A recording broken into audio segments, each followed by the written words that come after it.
Ladies and gentlemen, please welcome to the stage the Senior Director, Southeast Asia with Sabre Asia Pacific, Mr. Sandeep Shastri.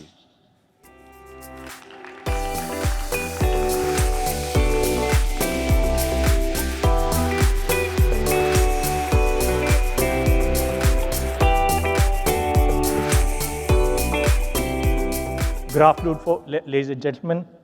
It's always exciting to be in front of an audience who are, at the end of a very interesting session. Fenadi had already covered a lot of information around the hotel bookings, so I won't touch upon that today. But I just thought I might explain a little bit about the good news that's coming through in the data that we're seeing on airline recoveries. And this is some information that we've collected up till the month of September, but the trends in October are looking exactly the same. So we leave the green light out of it because that's the hotel recovery, which has been quite strong. The hospitality recovery has been much, much stronger than the air recovery. But as we look at the blue and the red lines, that's reflecting the strength of recovery on the airline side. And what's important in that is that the numbers are reflecting an increasing growth in international travel now. So I'll touch upon that in some of the further slides. So this is data on APAC. And as I look at the APAC data, what is the really, really good part of that is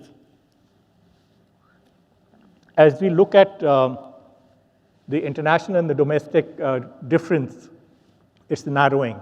And that is sort of reflecting the improvement in the intra-Asia travel that's coming in place. The other story, and it's a bad news story sometimes, it's a good news story sometimes, is airfares. And as we look at the airfares, the airfares going up are reflecting an increase in demand versus supply. And that's a very good news story for us in the industry. Now, this talks about the drop in travel because of the pandemic.